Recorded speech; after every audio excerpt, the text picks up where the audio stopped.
Esoteric Course of Kabbalah by Samael Aun Weor, Part 2. Arcanum 10. In this lecture we are going to study the Arcanum 10 of the Tarot. It is necessary to analyze the cosmogonic wheel of Ezekiel.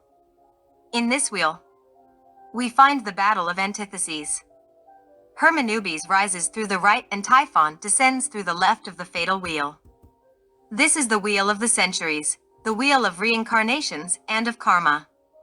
Upon the wheel appears the mystery of the Sphinx grasping the flaming sword between its lion's paws. This is the wheel of antithesis. The serpent of brass that healed the Israelites in the wilderness and the terrible tempting serpent of Eden are mutually combating each other. The entire secret of the tree of knowledge is enclosed within this wheel. The 4 rivers of paradise flow from this unique fountain. One of them runs through the thick jungle of the sun, watering the philosophical earth of gold and light, and the other circulates tenebrously and turbulently into the kingdom of the abyss. Light and darkness, white magic and black magic are mutually combating each other. Eros and Anteros, Cain and Abel live within us in an intense battle, until by discovering the mystery of the Sphinx, we grasp the flaming sword, and then we liberate ourselves from the wheel of the centuries. Lunar conscience. The lunar conscience sleeps profoundly. It is the product of our unfaithful memory. The human being only has consciousness of that which he remembers. No one can have consciousness of things he cannot remember. The sinful Adam is memory. He is the same reincarnating ego. He is the lunar consciousness. Clairvoyants affirm that it is formed by the atoms of the secret enemy. It is a tenebrous remnant of our lunar past, the larva of the threshold. Our Gnostic disciples must comprehend that this kind of lunar consciousness means something to be conscious of, and someone to be conscious of it. The lunar conscience is subjected to all kinds of limitations, qualifications, restrictions, reactions. It is a product of matter, the outcome of the inheritance of our race, family, habits, customs, prejudices, desires, fears, appetites, etc. The sinful Adam with his lunar consciousness reincarnates with the goal of supposedly gaining experience within the school of life. However, life's experiences complicate and strengthen the sinful Adam. The once innocent humanity from Eden is now the terrible and perverse humanity of the atomic and hydrogen bombs. The innocent child, with the experiences of life, is converted into a sly, distrustful, malicious, avaricious, and fearful person. That is the lunar consciousness. The devil is a devil and can never acquire perfection. The great master H.P. Blavatsky stated, "Strengthen your soul against the stalking of the eye, make her worthy to bear the name of diamond soul." Solar conscience. There exist changes in the consciousness, and there exist changes of consciousness. Every development of the consciousness originates changes within it. These changes in the consciousness are superficial and useless. What we need is a change of consciousness. When we dissolve the lunar consciousness, then the solar consciousness is born within us. It is necessary for the sinful Adam to die within us so that the Adam Christ can be born within us. When we liberate the solar electronic matter enveloped within the seminal atoms, we grasp the flaming sword. Perseus descends into the flaming forge of Vulcan in order to decapitate the sinful Adam. The Medusa, with his flaming sword. John the Baptist is decapitated, and Christ is crucified in order to save the world. The slaughter of the innocent children, the initiates, is the repetition of the initiation. Then the solar consciousness is born within us. This consciousness contains in itself the knower, knowledge, and the known things. 3 in 1 and 1 in 3. The solar consciousness is omnipresent and omnipenetrating. The solar consciousness liberates the human being from the fatal wheel of the centuries. Sexual cycles. Uranus is the octave of Venus. It governs the masculine and feminine phases of sex. It has a sexual cycle of 84 years. Uranus's cycle is divided into periods of 42 years, positive masculine and negative feminine. Uranus poles are always facing toward the sun. As it turns on its axis, one of its poles is always trying to point towards the sun. For 42 years the positive pole faces towards the sun, and for another 42 years the negative pole. Now we can understand where that alternating stimuli for both sexes comes from. The marvelous biorhythm of 84 years. The wheel of the centuries rotates in periods of 42 years each. The masculine sex predominates for one half and the feminine sex for the other half. The sexual cycle of Uranus corresponds with the average length of a human life. This signifies that the antithesis of the sexual cycle in which we were born vibrates within us during our adulthood. Then we feel sexually stimulated. We comprehend why mature men and women are indeed mature enough to work in the great work, and the sexual feelings are more vigorous at this age. Light and consciousness. Light and consciousness are two phenomena of the same thing. The higher levels of Christic consciousness we develop, the more levels of light we attain. The planets are gradually absorbing the Christic consciousness of the sun. Thus, when the planets of our solar system have integrally absorbed the divine solar consciousness, then life, light and heat will no longer occupy only the astronomical place of the sun, but the entire solar system will then shine like the sun. This is the case of the gigantic sun of Antares, which is 1,000,000 times more rarefied than our sun. The light of the solar system of Antares is not only concentrated in its sun, because each one of its planets have become a sun. The planetary humanities enjoy the solar consciousness. The outcome of this joy is the splendors of the solar system of Antares. The 10 Sephiroth. When speaking of the 10 Sephiroth, in reality, there are 12. The Ahin Soph is the 11th, and the 12th Sapphira is its tenebris. Antithesis within the abyss. These are 12 spheres, or universal regions, which mutually penetrate and interpenetrate without mixing together. These 12 spheres gravitate within the central atom of the sign of the infinite. A solar humanity unfolds within these 12 spheres. We have already said that the sign of the infinite is in the center of the earth, in the heart of the earth. The 10 Sephiroth of universal vibration emanate from the Ahin Soph, the microcosmic star that guides our interior. The Ahin Soph is the real being of our being. The 10 Sephiroth emanate from the Ahin Soph as follows. First, Kether, the Ancient of Days. Second, Chakma, the region of wisdom. Third, Bina, intelligence. Fourth, Chisid, the world of the intimate. Fifth, Gebura, the world of soul consciousness, the region of rigor and justice. Sixth, Tiferet, the causal world, the region of willpower, equilibrium, and beauty. Seventh, Netzach, the region of victory, the world of the mental man, anyone who achieves the liberation of themselves from the 4 bodies of sin, is a Buddha. Eighth, Hod, the splendor, the region of the astral world. Ninth, Yesod, the foundation, sex, the etheric world. 10th, Malkut, the kingdom in general, the physical world. Malkut is a supreme filter. From this region we depart to the Ahin Soph or to the abyss, such is the law. The Sephiroth are atomic. These 10 Sephiroth can be reduced to 3 tables. First, the quantum table of the radiant energy that comes from the sun. Second, the atomic weight table of the elements of nature. Third, the molecular weight table of the compounds. This is Jacob's ladder, which goes from earth to heaven. All of the worlds of cosmic consciousness are reduced to these 3 tablets. All of the 10 No Sephiroth come from Sapphira, the Divine Mother. She dwells in the heart temple. The direct key for the direct knowledge. It is necessary that our Gnostic disciples learn how to get out their physical body in order to travel with their internal vehicles with complete consciousness in order to penetrate within the different Sephirothic regions. It is necessary to directly know the 12 spheres of universal vibration, where all of the beings of the universe develop and live.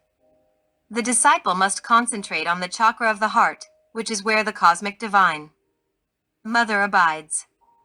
The disciple must beseech the Sapphira, the mother of the Sephiroth, begging her to take him out from his physical body and take him to the different departments of the kingdom in order to study the Sephiroth of Kabbalah directly. The disciple must pray and meditate abundantly on the Divine Mother while mentally vocalizing the following Kabbalistic mantras.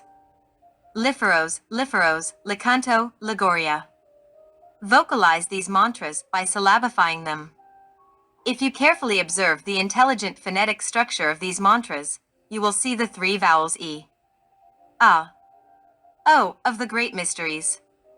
E, A, O is hidden and combined in these sacred mantras of Kabbalah. The disciple must become drowsy while mentally vocalizing these for Kabbalistic mantras. It is necessary to practice a retrospective exercise when awakening from our normal sleep. This is in order to remember what we have seen and heard during the dream. Initiation. Flee from those who sell initiations.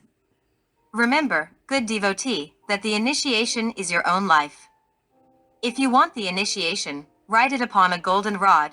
Whosoever understands this, let him understand it, for there is wisdom within. The path of liberation is represented by the life, passion, death, resurrection, and ascension of our adorable Savior. Remember, the ego does not receive initiations. Thus, you must not boast of being an initiate. Do not say, I have these initiations, or I have these powers, because this is arrogance and vanity. Only the intimate receives initiations. You, wretched man, are nothing but the sinning shadow of the one who has never sinned. Diligently die each time more and more in yourself, so that the Son of Man can be born within you. Arcanum number 11. The study of the 11th arcanum of the tarot corresponds to this lecture. The hieroglyphic of this arcanum is a beautiful woman crowned with the sacred sign of infinity, and who very gently, with Olympic serenity, closes with her own hands the jaws of a furious lion. Divine kings' thrones were adorned with lions made out of massive amounts of gold. The gold signifies the sacred fire of the Kundalini. This reminds us of Horus, oro, Spanish for gold. We need to transmute the lead of the personality into the gold of the spirit, and this work is only possible within the alchemist's laboratory. When the alchemist fledgling is crowned, he transforms himself into a god of fire. It is then that he opens with his own hands the terrible jaws of the furious lion. The potable gold of alchemy is the sacred fire of the Holy Spirit. The attachment of the crossman within the triangle spirit would be impossible without the potable gold. The number 11. This number is formed by two unities that Heinrich Kunrath translated in these two words, coagula et solve. We need to accumulate the sacred fire, and then learn how to project it. The key to this is the connection of the membrum virile with the genitalia murialis, quietude of the membrum virile and the genitalia murialis, and the use of a very gentle movement occasionally. Transmuting the animal instincts into willpower, the sexual passion into love, the lustful thought into comprehension, and vocalize the secret mantras. The number 11 is Kabbalistically disarranged as follows: 1 + 1 = 2. Number 1 is masculine, and number 2 is feminine. The pair of opposites of holy alchemy. Positive equals negative. Active equals passive. Osiris equals Isis. Baal-Bel equals Astarte Ishtar. Shiva equals Parvati. Husband equals wife. Father equals mother. Sun equals moon. Fire equals water. Heat equals cold. Volatile equals fix. Sulfur equals mercury. Chinese alchemy. Heaven is masculine, yang, and its element is fire. The earth is feminine, yin, and its element is water. In the Taoist doctrine, we find white tantrism. The yin-yang, the dragon, and the tiger are the axis of Taoism. According to Taoist interpretation, the yin-yang is the outcome of Tai Chi. The prima matter of the universe and creation emerges from the sexual union of this pair of opposites. Mithuna, sexual magic, exists within the white tantrism of India and Tibet. The white tantrism of Buddhism, Chinese Taoism, and the legitimate Tibetan yogas practice the arcanum AZF. Only the infrasexual pseudo-yogis and yoginis that are so abundant in America and Asia hate the arcanum AZF. Chinese alchemy is the foundation of the authentic schools of yoga. The yellow lodges are schools of regeneration. Infrasexual people mortally hate the schools of regeneration. Schools of regeneration. To regenerate oneself means to generate oneself anew, in other words. To recreate oneself anew. This matter about being born anew is an absolutely sexual problem. Neptune governs schools of regeneration. This planet has a cycle of 165 years. Such a cycle controls the periods of public and secret activities of these schools. The esotericism of the school of regeneration is the Arcanum AZF. The masters of these schools teach their disciples the science that allows them to dissolve their ego. It is necessary that the being, which is not the ego, be born within us. Something old must die within the human being and something new must be born within. Regeneration signifies the creation of a new cosmos within us. This type of creation is possible only by working with the lion of fire. Uranus controls the chakras of the sexual glands, yet the schools of regeneration are Neptunian. Eminent astrologers affirm that Neptune influences the pineal gland. The potency of the pineal gland depends on the sexual potency. Great schools of regeneration have existed through the course of history. It is enough for us to remember the Rosicrucian alchemical school that became secret in the year 1620. Likewise, it comes into our memory the schools of Aryavarta Ashrama of Tibet, as well as the sect of the Manichaeans of Persian origin, and the famous Sufis with their sacred dances, the Templars, etc. All of these were schools of regeneration. The coitus reservatus is practiced in all of them. The schools of regeneration constitute the golden chain of the White Lodge. Fire projection. The Kundalini may be aimed or projected to any chakra or to any distant place. Within the cervical vertebrae, the Kundalini used to take the shape of a Quetzal, the bird of Minerva. In the supreme moment of the sacred copulation, we can send this fiery bird to each one of the 7 chakras in order to awaken them totally. The 2 Quetzals, one from the man and one from the woman, are nourished with water, the ens seminis, of the well, sex. Man and woman can command the Quetzal and the fiery bird will obey. The powerful mantra Jeori is the secret clue that grants us the power of commanding the Quetzal.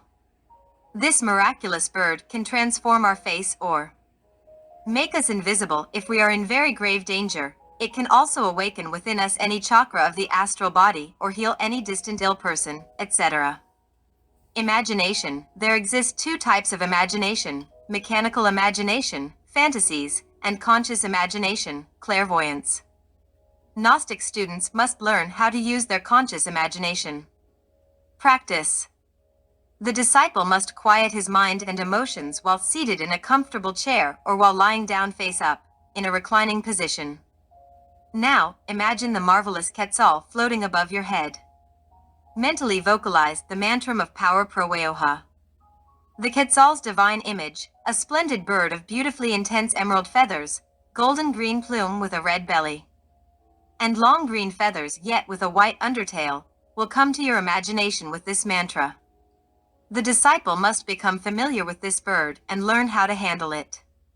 You can awaken your internal powers with this fiery bird. The mantra Proweoha, utilized often by the schools of the Great Chain, allow us to bring into our conscious imagination any image from the superior worlds. This is how we can clairvoyantly see. The alchemist must utilize this mantra during the trance state of sexual magic in order to see the Quetzal. Arcanum 12. We must now study the 12th arcanum of tarot. Chinese tradition mentions the 10 trunks, Shirkan, and the 12 branches. It is necessary to know that the 7 chakras and the 5 senses are the 12 faculties. The universe emerged from the Chinese Holtun. This is the primordial chaos. The 10 trunks and the 12 branches emerged from the chaos, which in alchemy is the ens seminis, the lapis philosophorum or the philosophical stone. The entire mysterium magnum is found enclosed within this summa mater. The alchemist must extract the potable gold from within this universal menstruum in order to achieve the blending of the cross with the triangle.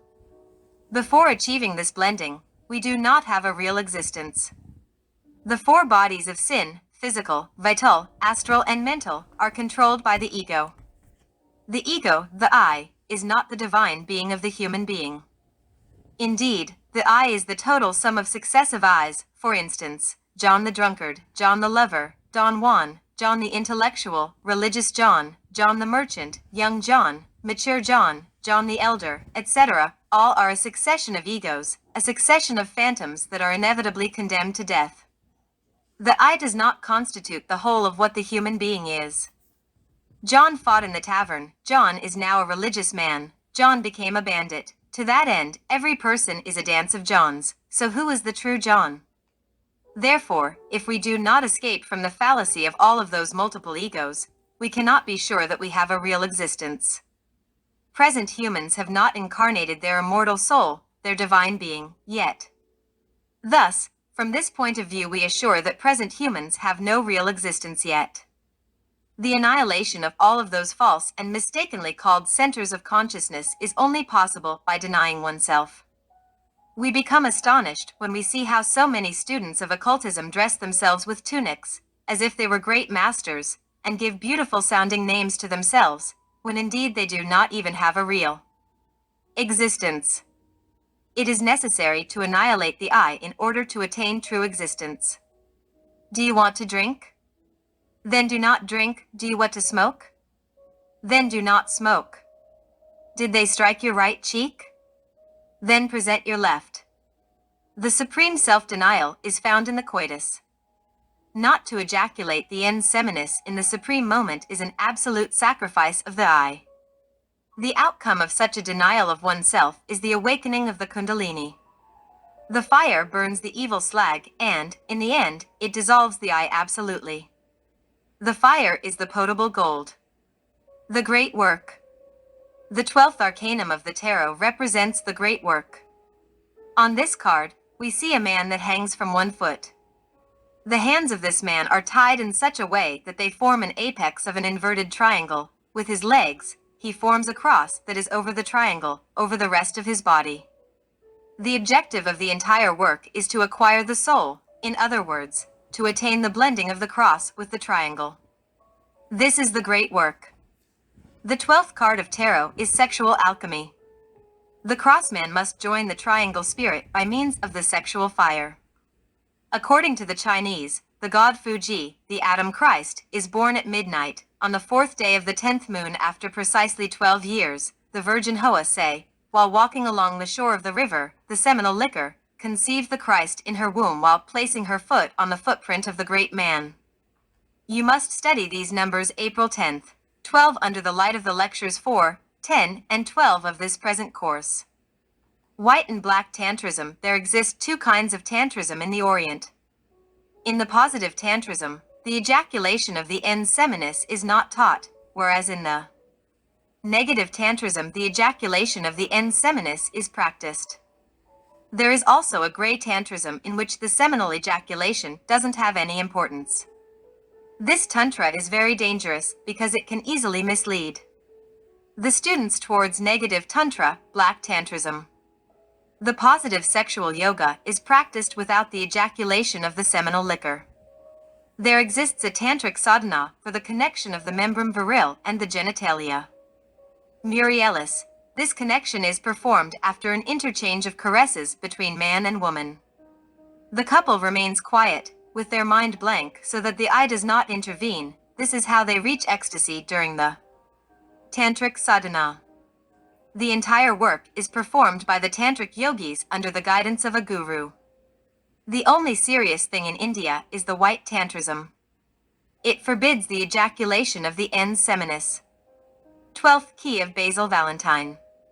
The 12th arcanum, the apostleship, is profoundly studied in the 12th key of Basil Valentine.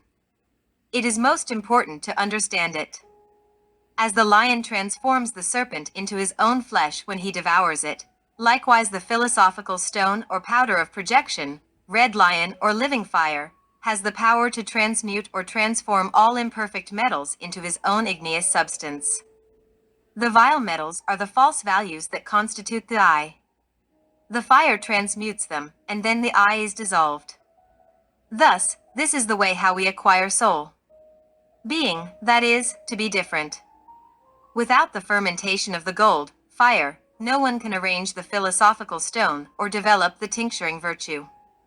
The tincture of the fire has the power to penetrate all of the internal bodies in order to radically transform them. Similar unites itself to similar in order to transform it. The fire transforms the lead of the personality into the gold of the spirit. The three serpents that symbolize mercury, sulfur, and salt represent the synthesis of the great work. The phoenix bird rises from within its own ashes. The alchemists must work for 12 hours in order to attain the fermentation of the gold. Behold here the 12th arcanum of Kabbalah.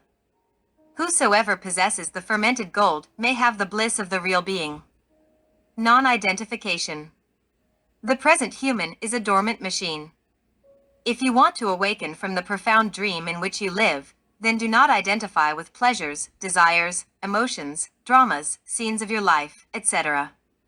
Call yourself into vigilance in each step. Remember, good disciple, that people are dreaming.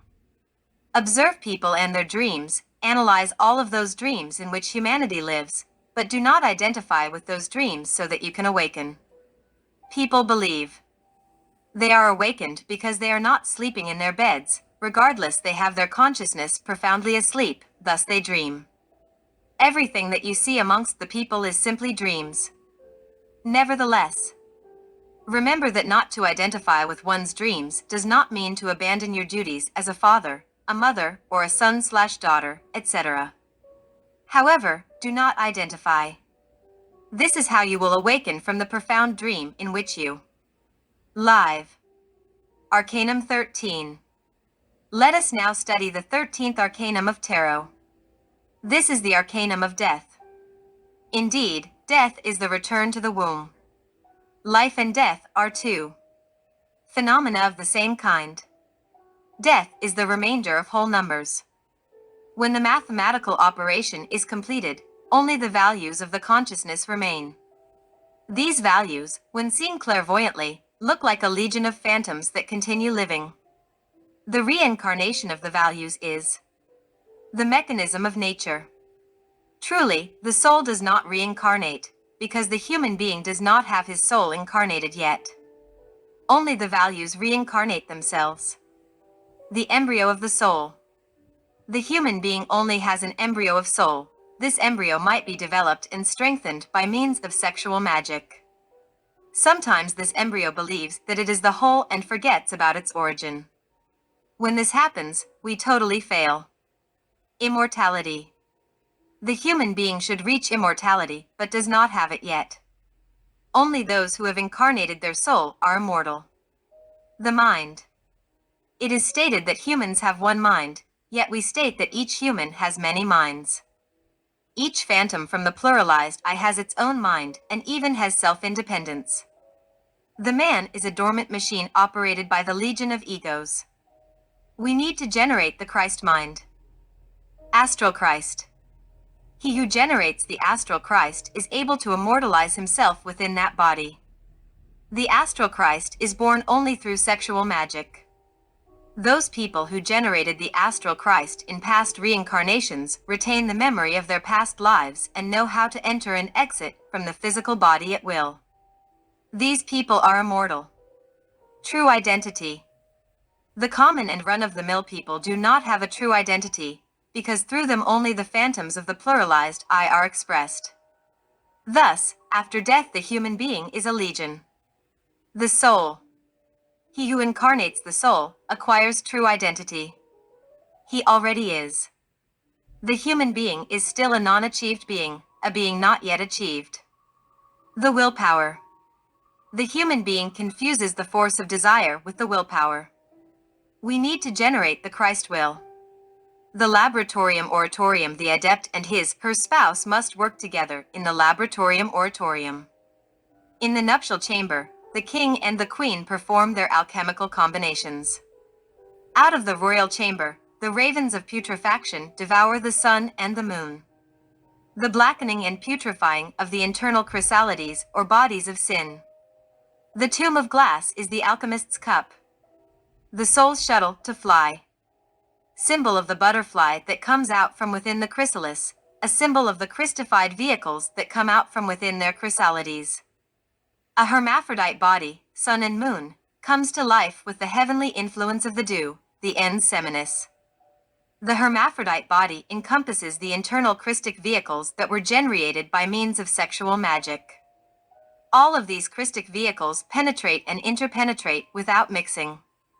When a person possesses these vehicles, she incarnates her soul.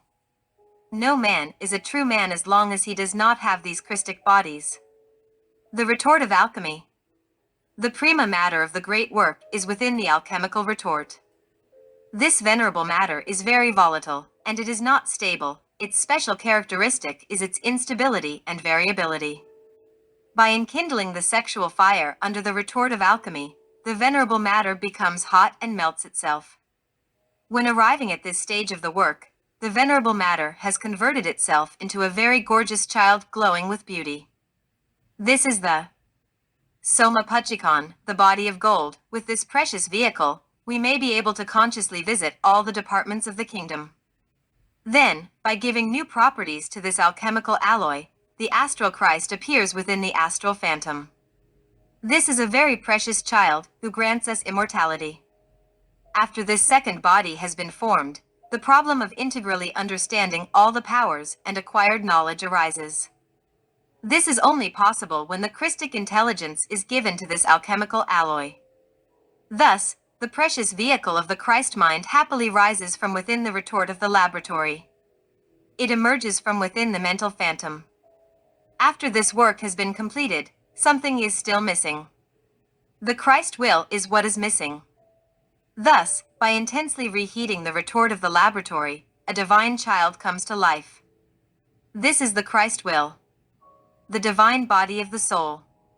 Those who have succeeded in creating all of these Christic vehicles within the alchemical retort may be able to totally and integrally incarnate their soul. Only those who achieve the incarnation of the soul deserve the precious title of men. Only these kinds of humans can elevate themselves to the kingdom of the being, the Superman. Only this kind of true man may be able to receive the elixir of long life. No sketch or outline of a human being may be able to incarnate the soul. No soulless creature may be able to receive the elixir of long life. It is necessary to create the Christic vehicles in order to incarnate the soul. Only those who incarnate their soul have the right to receive the wonderful elixir that elevates us to the kingdom of the Superman. Serpents, scales, butterflies, chrysalides. After each one of the great initiations of major mysteries, the ethereal, astral, mental and causal phantoms are similar to the skin or scales that have been discarded by serpents, or as cocoons, chrysalides that have been discarded by butterflies, after they have flown away. Precisely after the great initiations there is a work for humans, angels, and gods, to disintegrate the shells and to dissolve the pluralized I. Ahamsara, the karmic remnants of the gods, are precisely those phantoms of the I. Elixir of long life. Every man who incarnates the soul may be able to ask for the elixir of long life. This is a gas of immaculate whiteness. Such a gas is deposited in the vital depth of the human organism. Resurrection. On the third day after the death of his physical body, the initiate, in his astral body, accompanied by the divine hierarchies, goes to his holy sepulchre. The initiate then invokes his physical body, with the help of the divine hierarchies. Thus, his physical body gets up and penetrates the hyperspace. This is how the initiate achieves the escape from the grave.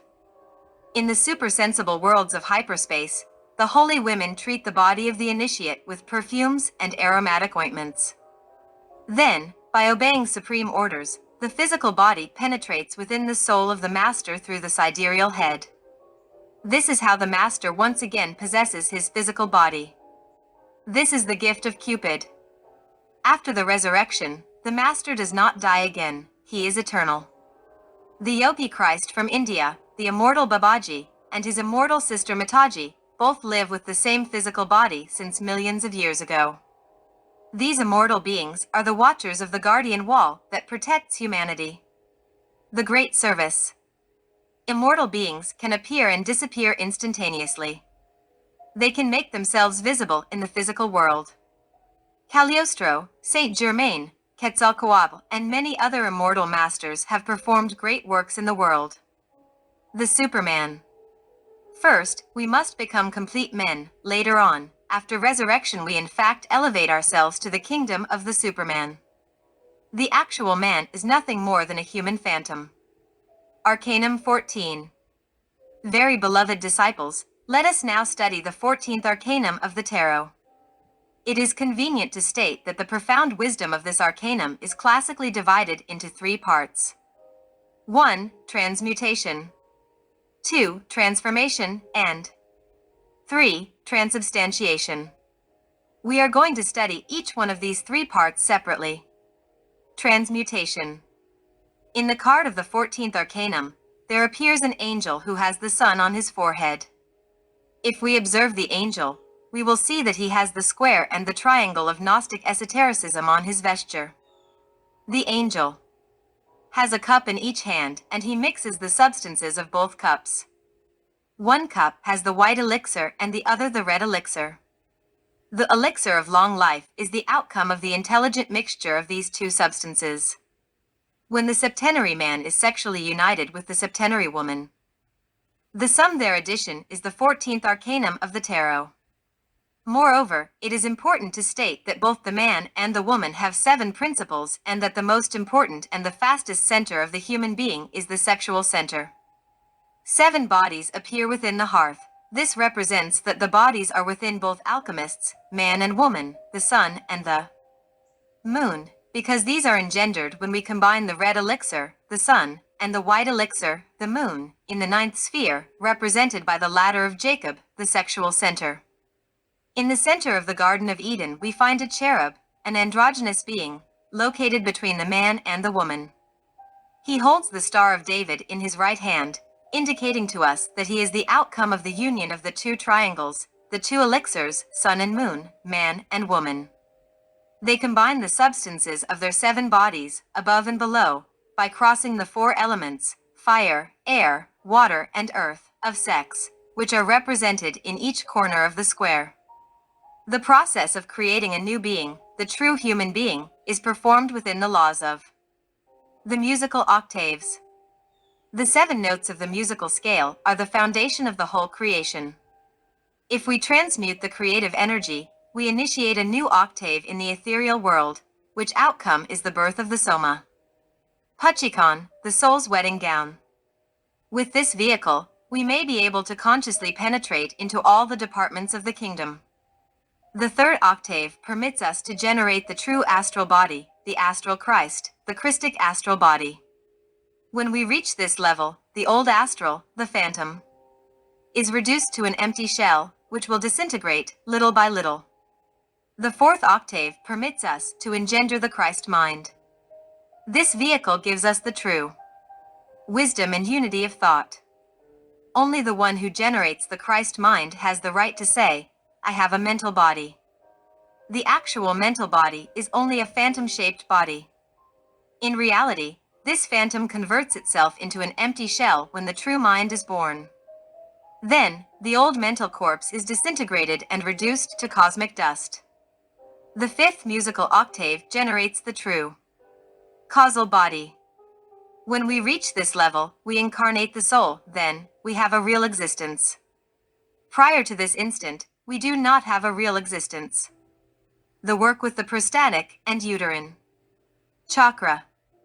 Immediately after finishing the daily work with the Arcanum AZF, the alchemist should lie down in the dorsal decubitus position, facing up, and working with the prostatic and uterine chakra. This chakra is a very important for higher magic. The alchemist must inhale the vital air, then retain the breath, and in those instants direct the nervous currents towards the prostate with the intention of closing the sphincters that exist between the seminal vessels and the urethra. The effort of sending the electromagnetic currents must be similar to the supreme effort that a woman does when giving birth. The woman moans in those moments, in other words, her larynx emits the moaning sound of the letter M.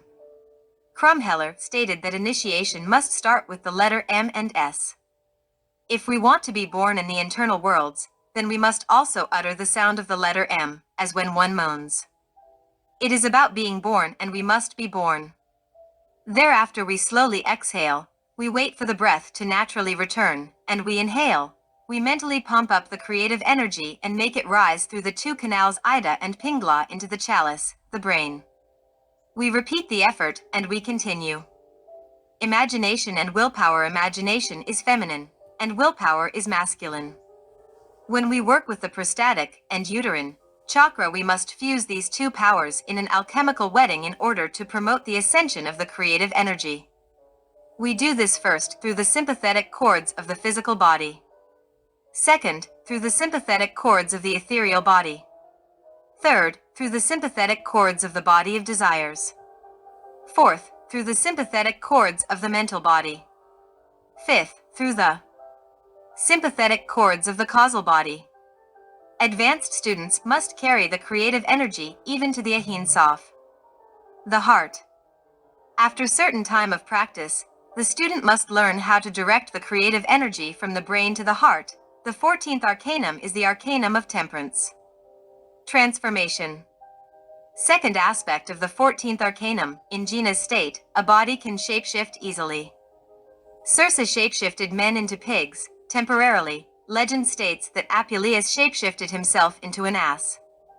To manage shapeshifting, the following Latin mantras are used: es sit, esto, fiat. Only in a Jina's state can we transform. Clue on Jinn.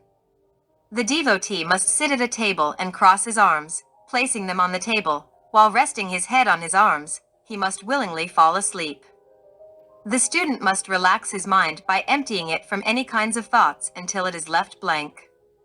Thereafter, imagine the slumber state that precedes the dreaming state, identify with it and fall asleep.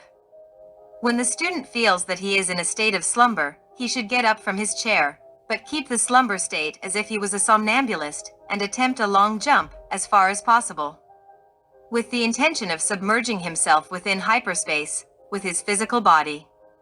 Thereafter he must mark with a pencil the exact spot on the floor where his foot landed.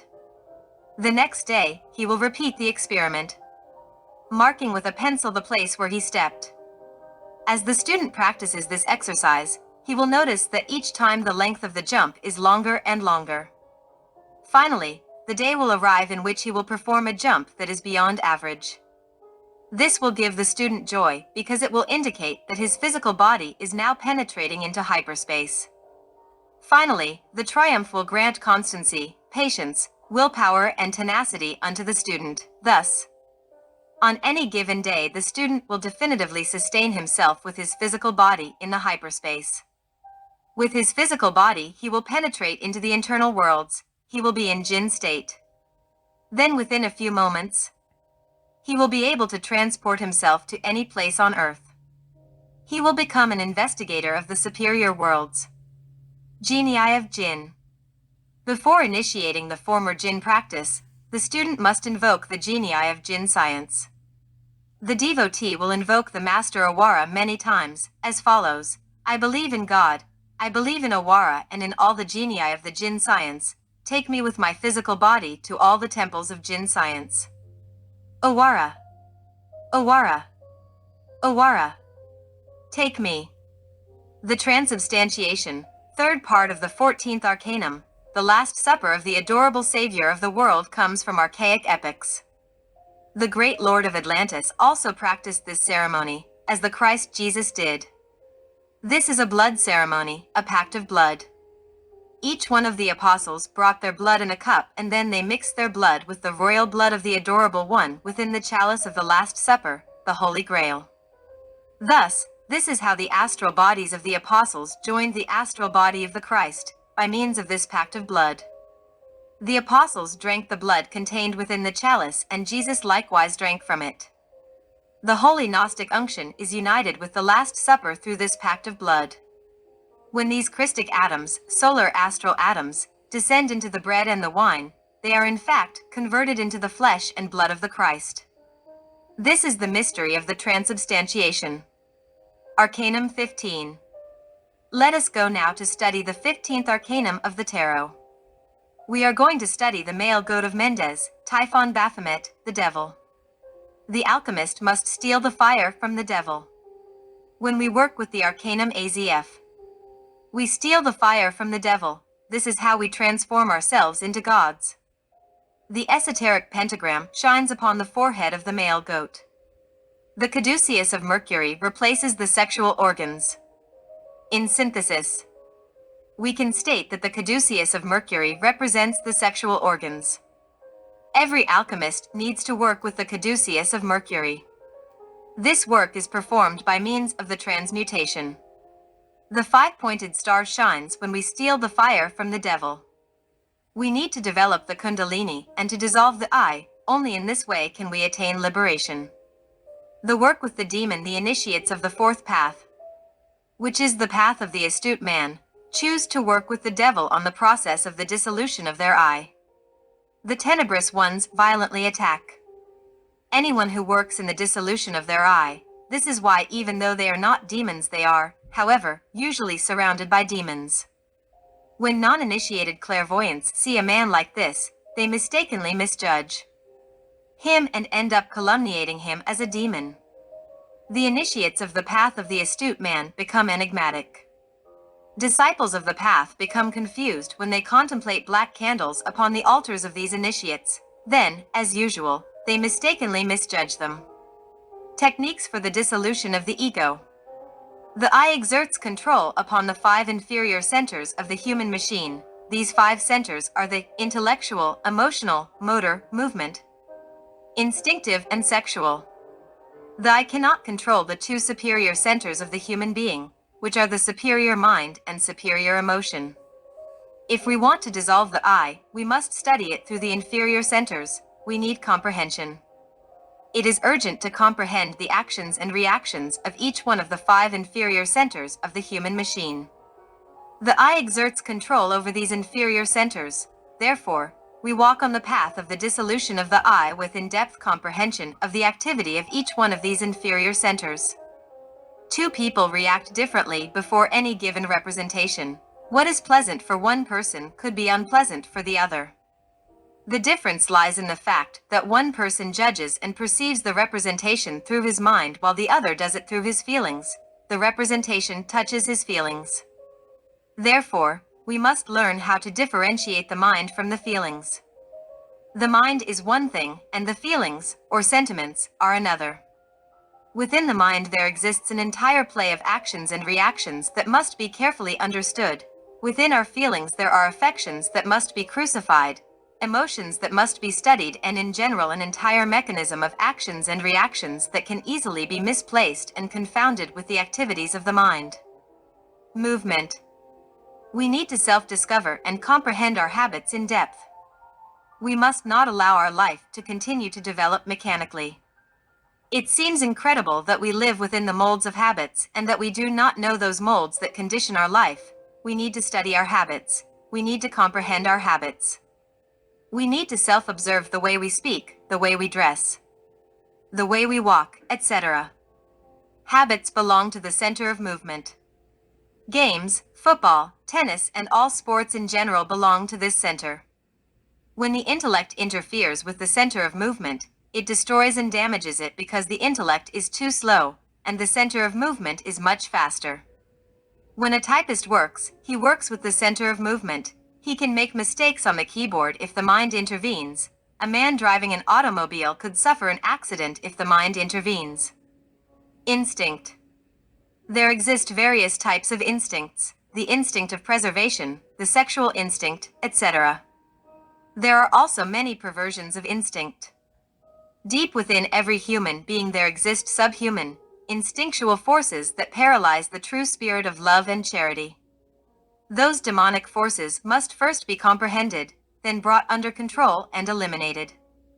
These are bestial forces, instinctive criminals, lustfulness, cowardliness, fear, etc. We must comprehend and subdue these bestial forces before we can dissolve them. Sex. Sex is the fifth power of the human being. Sex can liberate or enslave the human being. No one can attain integrity. No one can be deeply self-realized without sexual energy. Sex is the power of the soul. The integral human being is achieved with the absolute fusion of the masculine and feminine poles of the soul. Sexual force develops, evolves, and progresses on 7 levels, the 7 levels of the soul. In the physical world, sex is a blind force of mutual attraction. In the astral, sexual attraction is based upon the affinity of types according to their polarities and essences.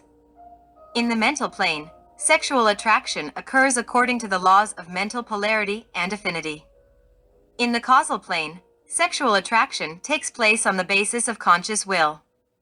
It is precisely on this plane of natural causes where the complete union of the soul is consciously performed. Indeed, no one can attain the complete glory of the perfect matrimony without having attained this fourth state of human integration. We need to comprehend in depth the entire sexual problem. We must transcend the mechanicity of sex. We need to know how to procreate children of wisdom. In the supreme moment of conception, human essences are completely open to all types of influences. Thus, the state of purity of the parents and their willpower used in order not to spill the cup of Hermes is all that can protect us against the terrible danger that the spermatozoon and the ovum face regarding the infiltration of subhuman substances of the bestial egos which want to reign corporate. Adultery. Since a woman's body is a passive and receptive element, it is clear that her body collects and stores more of the results of the sexual acts than all of those men who commit adultery with her. Those results are atomic substances from the men with whom she has had sexual intercourse.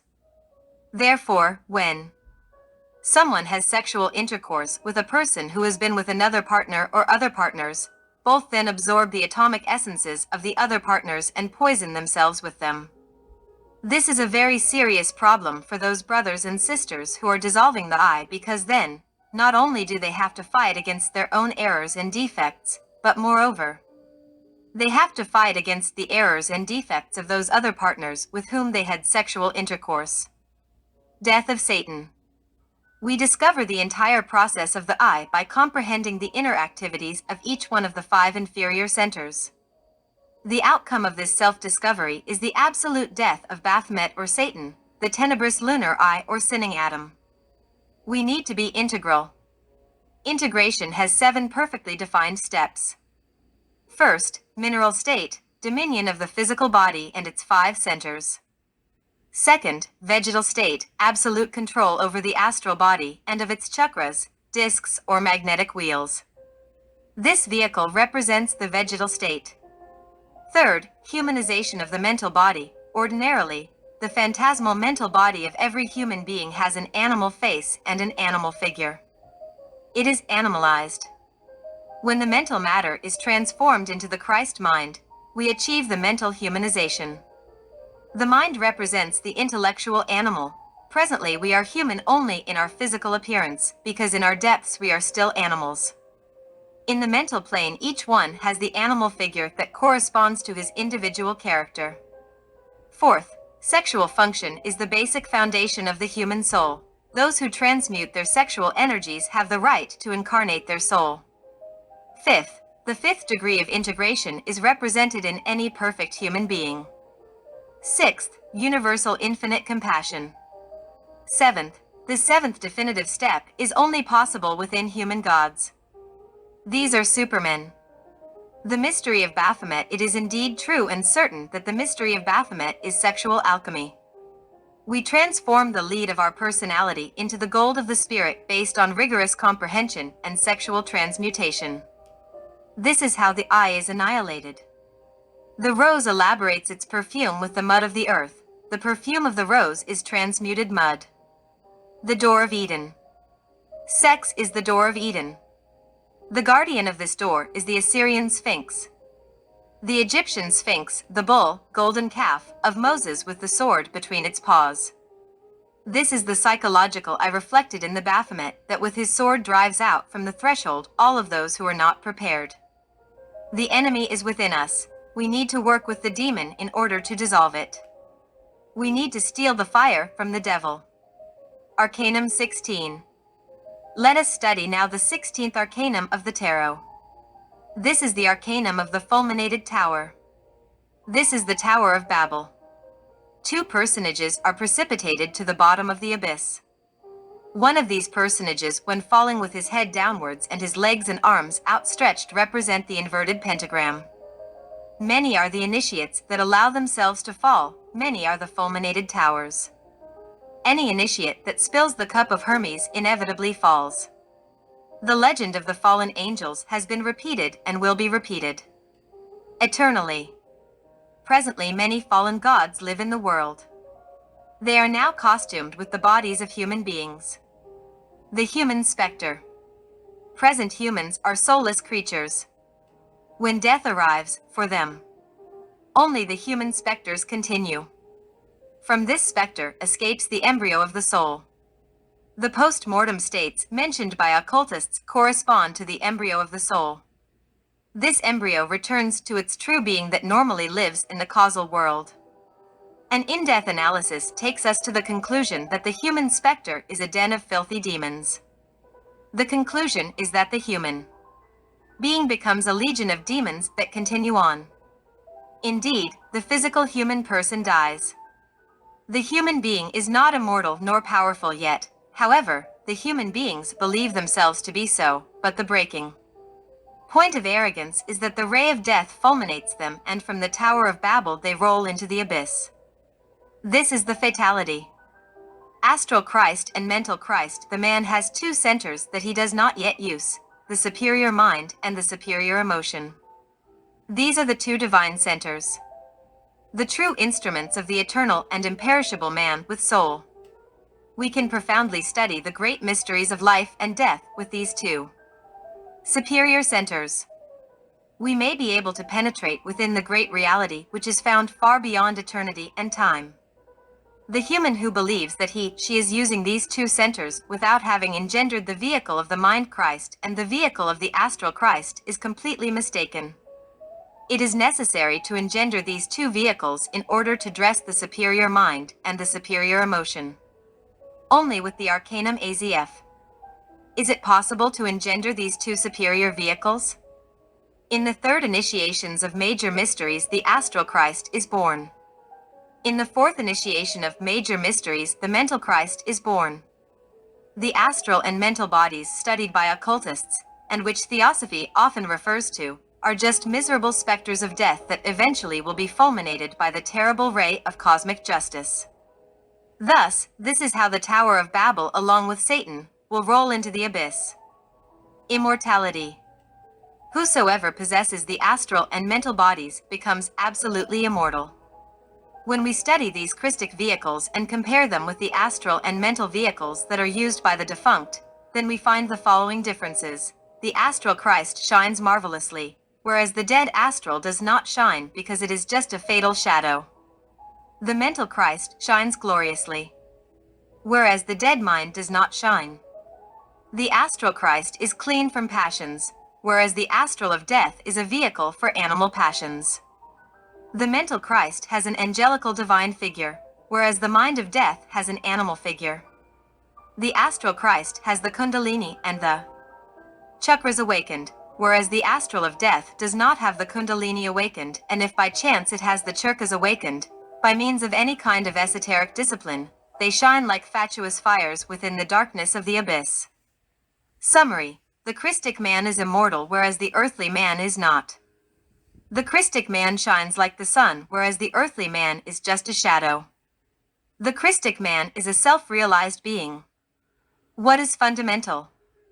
Those students of occultism that practice esoteric exercises without working with the Arcanum AZF are similar to the man that builds his house upon the sands. His building will roll into the abyss. We must build upon the living rock. This rock is sex. Whosoever develops his churkas within the specter of death will roll into the abyss.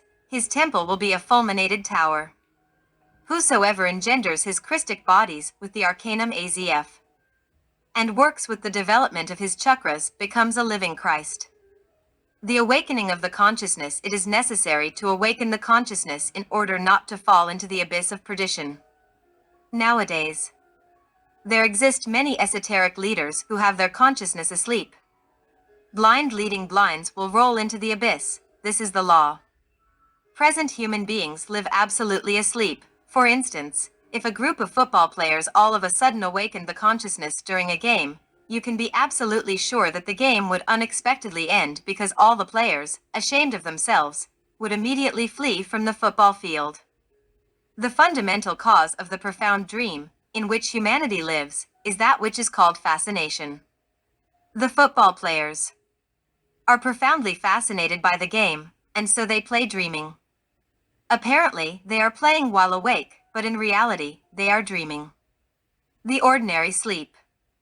During the hours of rest, while the body sleeps in bed, the ego travels out of the physical body many times to very remote places. However, out of the physical body, the ego lives asleep. Indeed, the ego takes its dreams into the supersensible worlds. In the internal worlds, carpenters are in their carpentry shops dreaming about all of the things they do in the physical world. Likewise, the blacksmiths are in their forges, the policemen are patrolling the streets, the tailors are in their tailor shops, the drunkards are in the bars, etc. All of them dream, all of them carry their dreams into their supersensible worlds. And after death they continue repeating the same thing. Their ego continues with the same dreams. Indeed, as in ordinary sleep, the ego carries out their dreams. It is likewise after the physical death. Technique for awakening the consciousness. The technique for awakening the consciousness is based on the self-remembering. Every human being is found to be fascinated by many things, as we have already stated in the preceding paragraph. When some kind of representation fascinates us, we forget about ourselves, and then we dream. We have seen the people while in a public manifestation launching themselves into violence. Gentlemen, that in their sane judgment, are not capable of uttering a bad word, in these cases, have insulted and thrown stones, commingled with the multitude. Behold here the power of fascination. One forgets oneself, then one dreams, and while dreaming one does many completely absurd things. After the dream is gone, come shame and problems arise. It is necessary that the Gnostic student not become fascinated with anything. Gnostic students must remember themselves while in the presence of any kind of interesting representation. One must remember oneself and ask oneself the following questions. Where am I? What am I doing here? Could I be out of my physical body? Then, carefully observe everything surrounding you. Observe well the sky with inquisitive eyes.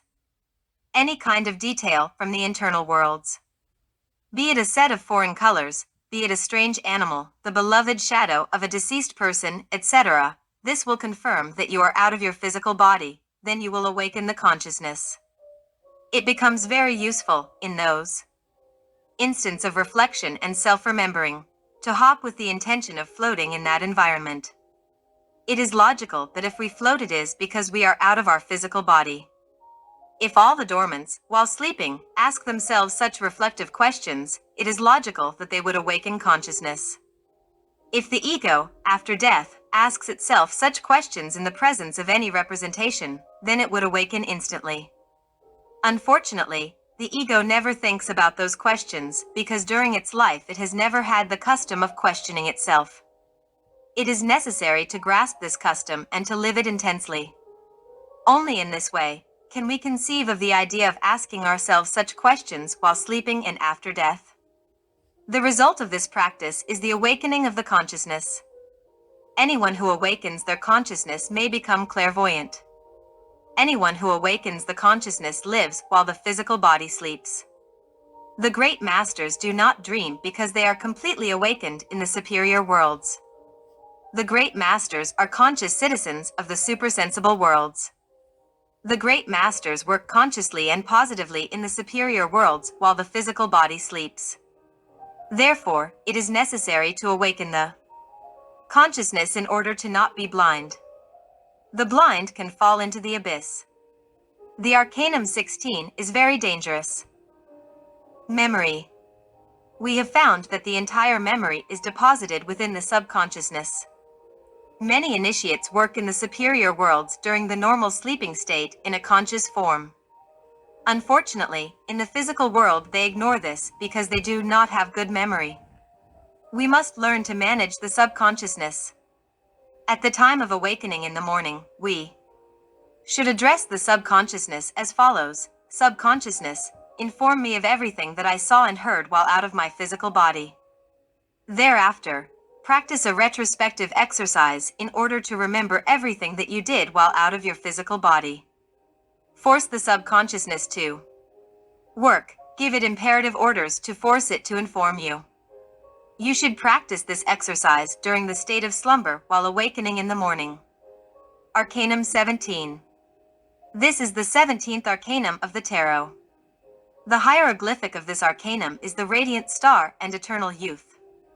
In this arcanum there appears a naked woman who is spreading the sap of universal life over the earth, which is coming out of two jars, one made of gold and the other made of silver. If we carefully study the esoteric content of this arcanum, we will discover the perfect alchemy. We need to work with the gold and with the silver, with the sun and with the moon in order to incarnate the star. This star has 8 points. Indeed, the star of 8 points is Venus. Whosoever attains the Venusian initiation has the bliss of incarnating the dragon of wisdom, the inner Christ. The Arcanum 17 represents the hope. The Gnostic student should be very careful with the work in the Laboratorium Oratorium. Since the betrayal of the sanctuary of Vulcan, the doctrine of Ahriman was spread everywhere. This is the doctrine of the Nicolaitans that transforms human beings into disgusting sublunar demons. The adepts of the left hand color their doctrine a very beautiful hue filled with ineffable and sublime mysticism.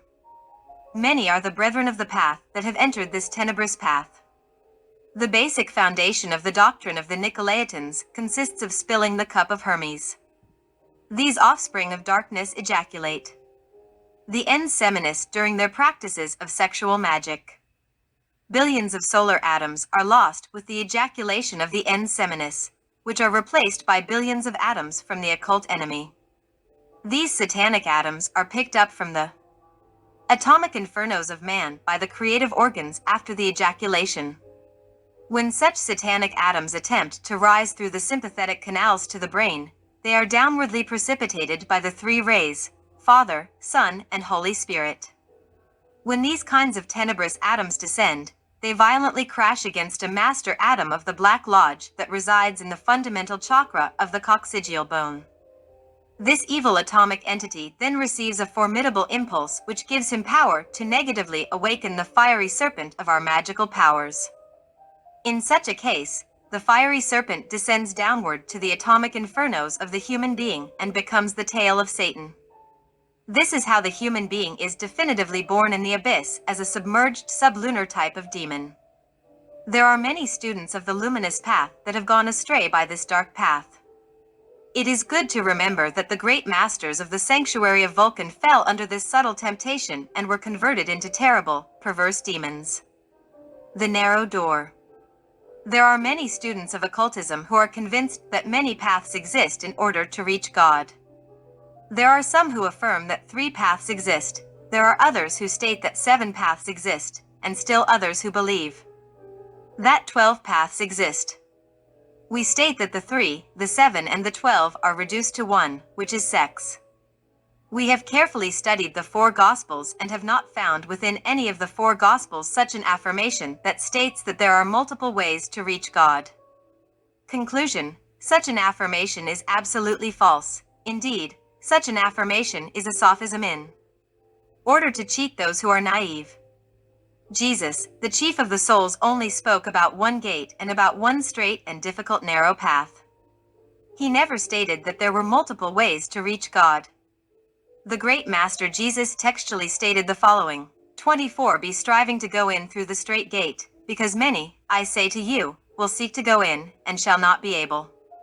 25 From the time the master of the house may have risen up, and may have shut the door, and ye may begin without standing, and to knock at the door, saying, Lord, Lord, open to us, and he shall answer saying to you, I have not known you whence ye are. 26 Then ye may begin to say, We did eat before thee, and did drink, and in our broad places thou didst teach. 27 And he shall say, I say to you, I have not known you whence ye are, depart from me, all ye workers of the unrighteousness.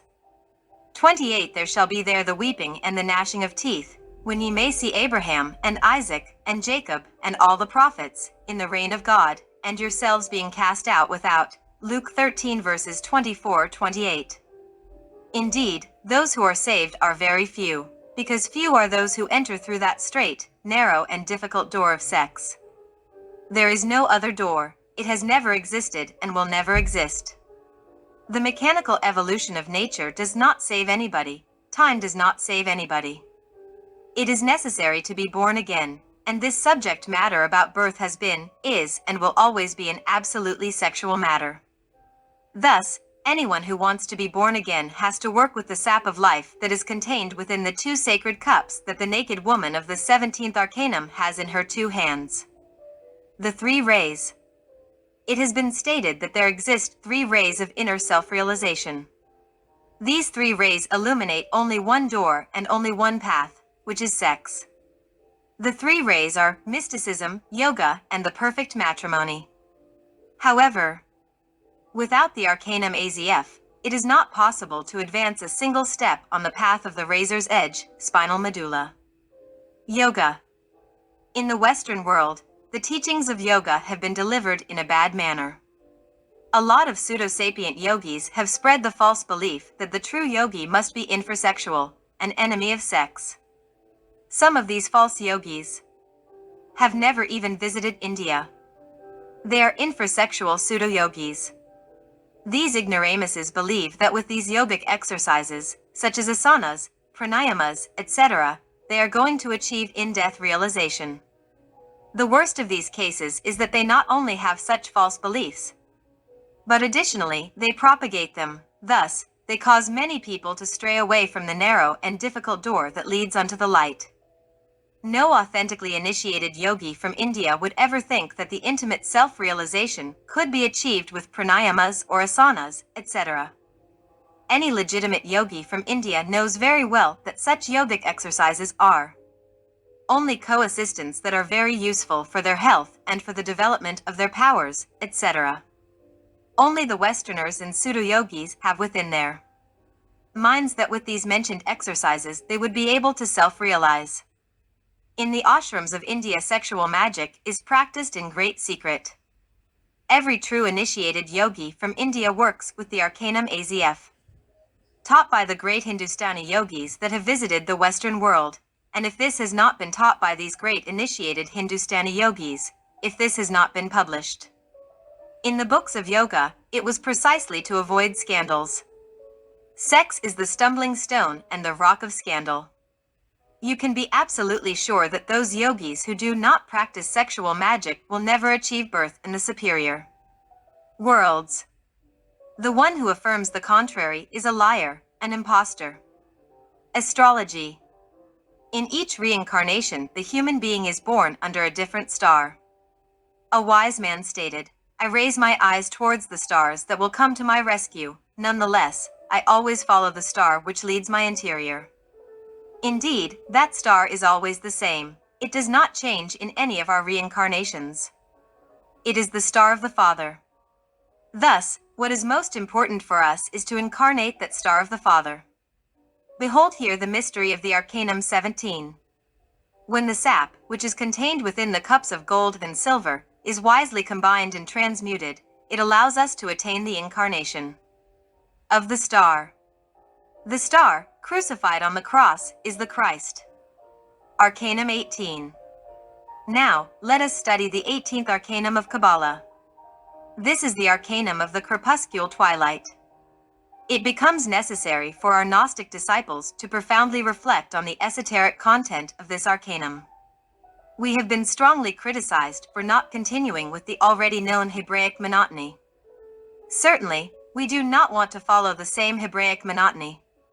We, the Gnostics, are only interested in that which is called comprehension. We want our students to comprehend each arcanum and thereafter develop it within themselves. First, we want our disciples to discover each arcanum firstly within themselves, then within all of nature. The Arcanum 17 is light and darkness, white magic and black magic. On the 18th card appears a dog and a wolf barking/howling at the moon. We can also see, in that illustration, two pyramids, one is white and the other is black. In that arcanum, the symbol of the crab, scorpion, isn't missing. In the arcanum 18, the number 9 is found twice, 9 plus 9 equals 18. In this arcanum, the ninth sphere is repeated twice. We already know that the number 1 is positive and that the number 2 is negative. So, if we repeat the ninth sphere for the first time and for the second time, we will have the sex in its two aspects, positive and negative. Arcano 18. Now our disciples will understand why the Arcanum 18 is light and darkness, white magic and black magic. The secret enemies of the initiation are found in the 18th Arcanum. You must know, beloved disciples, that the Kundalini rises very slowly through the medullary canal. The ascension of the Kundalini, from vertebra to vertebra, is performed very slowly according to the merits of the heart. Each vertebra represents certain virtues. The ascension to a certain vertebra is never acquired without having achieved the conditions of sanctity that are required for such a vertebra which we long for. Those who believe that once the Kundalini is awakened it instantaneously rises to the head, in order to leave us totally illuminated, are indeed learned ignoramuses. In the 18th Arcanum we have to endure bloody battles against the tenebrous ones. The kingdom of heaven suffereth violence, and the violent are robbing it. Matthew 11 verses 12. In the internal worlds, the tenebrous ones of the Arcanum 18 violently assault the student. The devotee must endure terrible battles against the tenebrous. The conquest of each vertebra in the dorsal spine signifies struggles to the death against the adepts of the shadow. Fortunately, those who work with the Kundalini receive the flaming sword and they defend themselves with it. Sometimes the student, too weary, yet still holding the sword in his hands, achieves the entrance into the temple.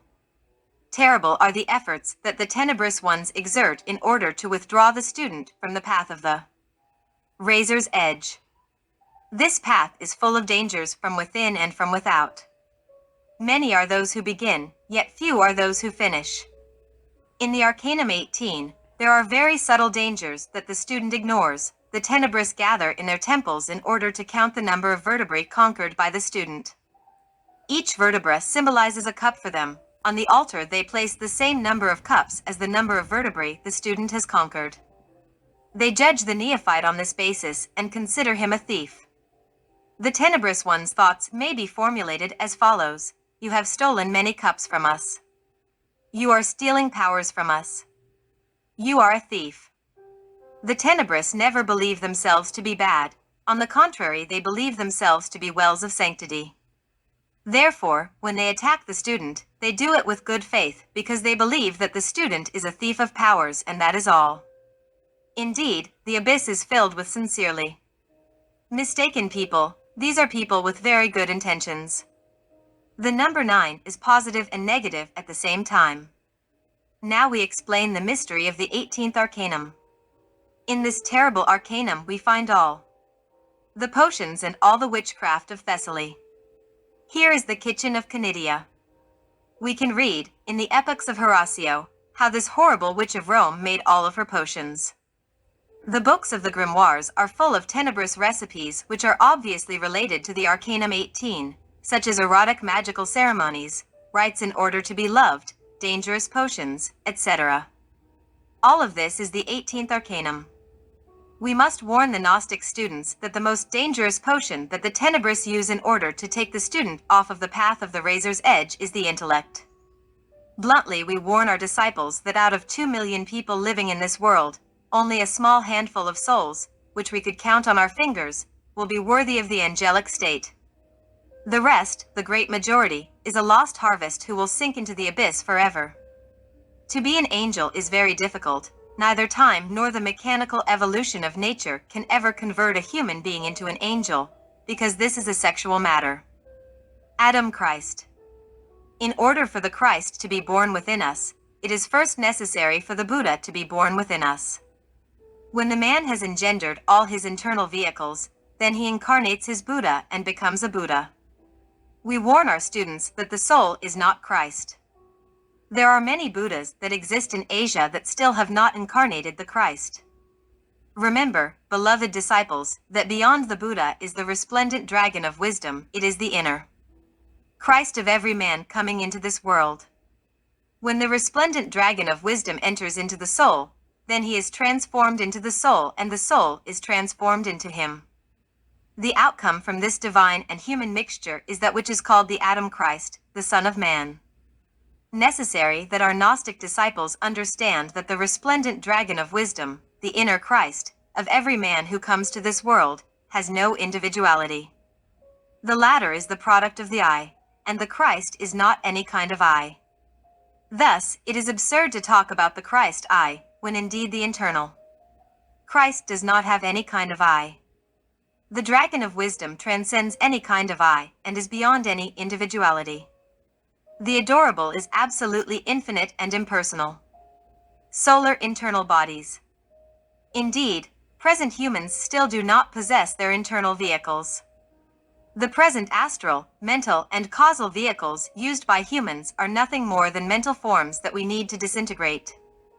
Those mental forms constitute the human specter within which the I lives. We need to engender the solar internal vehicles in order to incarnate the Buddha and thereafter, the Christ. This is a subject matter that is absolutely sexual. Renowned incarnations. The living Buddhas are renowned incarnations. Those are the unique cases in which the universal spirit of life incarnates and reincarnates. Within the rest of the ordinary people, only their values reign corporate, in other words, their I, their ego, Satan. Indeed, Satan, the ego, only reincorporates in order to satisfy its desires, and that is all. The only reincarnations worthy of admiration are the living reincarnations. The ninth sphere in its positive aspect brings living Buddhas into the world, yet, in its negative aspect it only brings memories, egos, specters of personalities that were physically alive and died. This is the fatal wheel. Now, you will understand the whole drama of the Arcanum 18. Positive 9 plus negative 9 is equal to 18. The embryo of the soul's embryo. The soul's embryo lives within the specter and reincorporates together with the specter and with the I. It is necessary to understand that within every specter lives an I and a soul's embryo. We have spoken about this in former lectures, yet it seems that many students have not yet understood this. Let's clarify that the embryo of the soul, that every human has within, is not the Christ, because the Christ has not incarnated within the present human beings yet. Only those who have reached the Venusian initiation incarnate the Christ, and no one could reach such initiation without previously having incarnated his Buddha of perfection. Arcanum 19. Let us now study the hieroglyphic of the 19th arcanum of the tarot. A radiant sun and two wholesome children holding hands. In the Egyptian tarot, the hieroglyphic is of a man and a woman, who hold in their hands the symbolic Egyptian Tau cross. This type of cross is phallic. The 19th arcanum is the arcanum of the alliance. In the third lesson of this course, we broadly spoke about the salt, the sulfur, and the mercury. Indeed, these are the passive instruments of the great work. The positive principle is the interior Magnus of Paracelsus. We need to transmute and thereafter sublimate the sexual energy to the heart.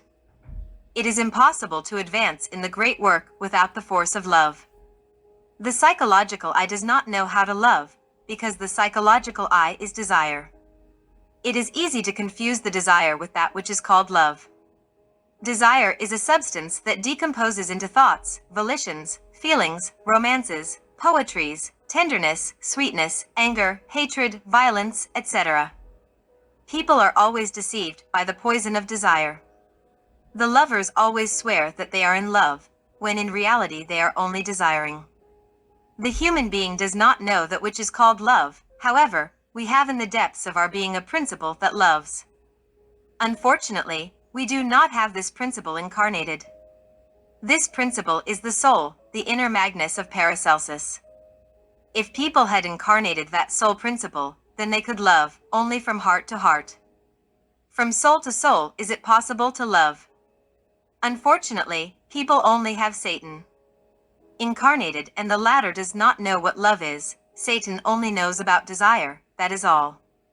Every day we see many lovers that swear eternal love to each other, yet, after they satisfy their desire, that desire that they believe to be love, disillusion comes along, followed by disenchantment and then total disappointment arrives.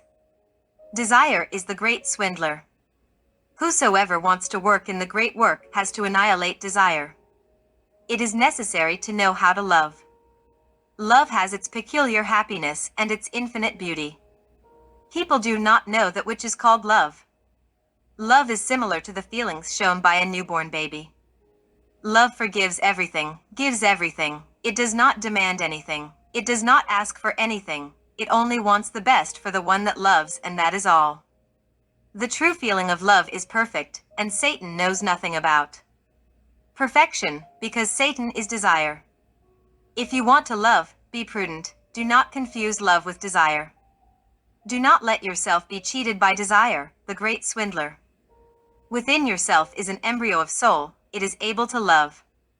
Indeed, its love is embryonary because it is an embryo, yet if you annihilate desire, you will feel that spark of love. When you learn how to feel that spark, then that spark will become a flame and you will experience that which is called love. Therefore, strengthen your soul's embryo, your embryo of soul, with the blessed flame of love, and then you will achieve the miracle of your incarnation. It is necessary for you to be integral, and that is only possible by loving. In the 19th Arcanum, a great alliance is established between two souls. The man and the woman must kill desire in order to achieve the great alliance. If you want to incarnate your soul, you must then celebrate the great alliance of the 19th Arcanum. Reflect a bit. Up until now you are just a living specter, a sleeping specter. You wretched specter, you sleep during the slumber of your physical body, and you will also, after your death. You escape from the graveyard or cemetery dreaming. Miserable specter. Wretched soulless creature. Reflect and meditate. You must celebrate the great alliance of the 19th Arcanum so that you can incarnate your soul and truly achieve to be. You, wretched creature, are not a being yet. You are in dreams. You die without knowing how and are born without knowing how. Only the blessed flame of love can make you exist because you do not have a truly real existence yet. Only with the Arcanum AZF. You can engender your Christic vehicles. Your inner Buddha will be dressed with those vehicles. First, then later your inner Christ. This is how you will become integral. You need to become integral. Remember, good disciple, that now you are nothing but a sleeping specter and that your present internal vehicles are only mental forms that you must disintegrate and reduce to cosmic dust. Be patient in the great work.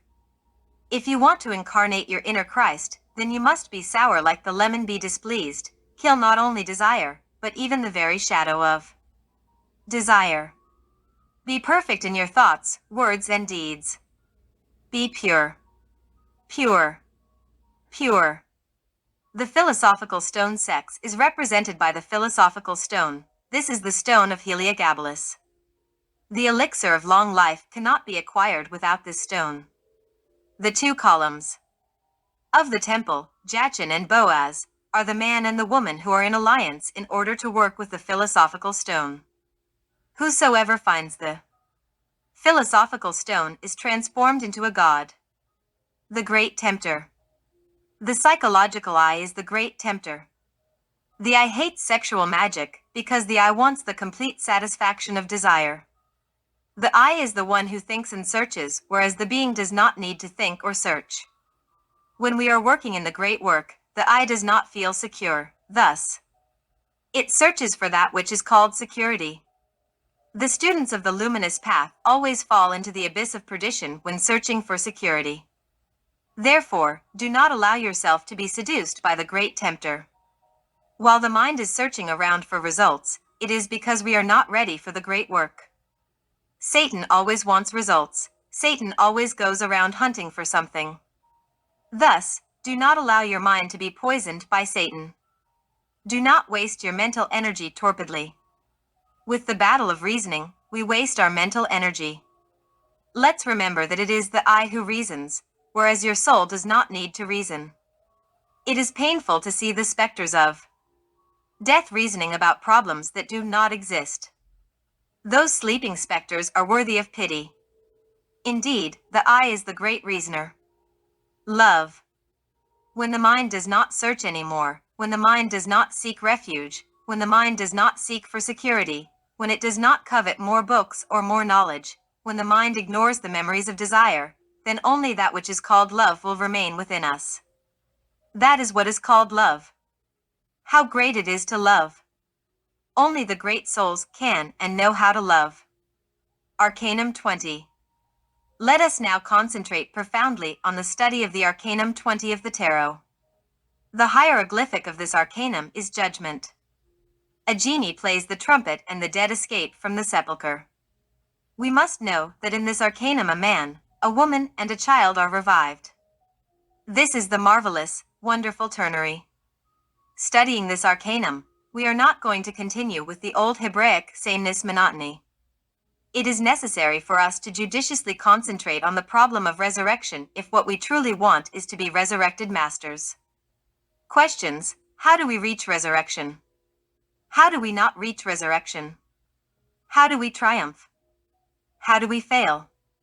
Answers: we achieve resurrection working with the Arcanum AZF, without spilling the cup of Hermes. We do not reach resurrection by spilling the cup of Hermes. There is triumph when covetousness does not exist within us. There is failure when covetousness exists within us. Concrete explanation: there are two kinds of covetousness. The first one is for money. The second one is for occult powers. There exists covetousness for money when we long for it for psychological purposes and not in order to cover our physical needs correctly. Many people want money to gain social prestige, fame, high positions, etc. There is no covetousness for money when we get it with the sole purpose of taking care of our physical necessities. It is necessary to discover where necessity ends and where covetousness begins. There exists covetousness of occult powers when we want end results. Those who only want end results are covetous. Those who go around here and there accumulating theories, seeking for powers, who are today in one school and tomorrow in another, are in fact bottled up within the bottle of covetousness. The mind that is bottled up within covetousness is unstable. It goes from lodge to lodge, from school to school, from sect to sect. Always suffering, always longing for powers, light, wisdom, illumination, etc., without ever achieving anything, since what is unstable can never comprehend that which is stable, permanent, and divine. Only God comprehends himself. Thus the mind bottled up within the bottle of covetousness is incapable of comprehending the things that are out of the bottle. Covetous people want to bottle up God, and that is why they go around from school to school. Always searching, always uselessly longing, because God cannot be bottled up by anybody. Therefore, whosoever wants to work in the great work must first abandon covetousness. The stonemason, who is covetous, abandons the great work when he finds other work, even when the latter is indeed of darkness. Covetous people withdraw themselves from the great work. Many are those who start the work, yet few are those who finish it. The resurrected masters can be counted on the fingers of the hands. Fatality. We met a disciple of Cagliostro whose name was Geronimo, who used to work in the great work, with the Arcanum AZF, and acquired degrees, powers, initiations, tunics, capes, shrouds of distinction, a sword, etc. Thus, the progress of Geronimo was worthy of admiration. Everything went very well until the day he had the weak misfortune of revealing his intimate secret matters to an occultist friend. This friend was horrified by the fact of not ejaculating the ens seminis and considered Geronimo a barbarian.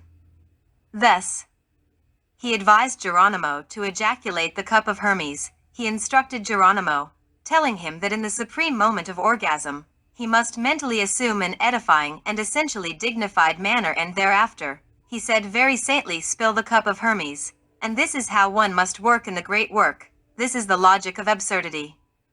Geronimo, the disciple of Count Cagliostro, who indeed was not a strong man as was Cagliostro, The great Coptic allowed himself to be convinced by reason of absurdity, and he spilled the sacred cup. Thus, this is how he successively lost his shroud and sword, scepter and crown, tunics and degrees. This was the fatality. The Arcanum 16 fulminated Geronimo with the terrible ray of cosmic justice. 3 types of resurrection. As there exist 3 basic types of energy, masculine, feminine and neutral, likewise, there exist 3 types of resurrection. The first is the initiatic spiritual resurrection. The second is the resurrection with the body of liberation. The third is the resurrection with the physical body. No one can pass through the second or through the third type of resurrection without having previously passed through the first, the spiritual resurrection.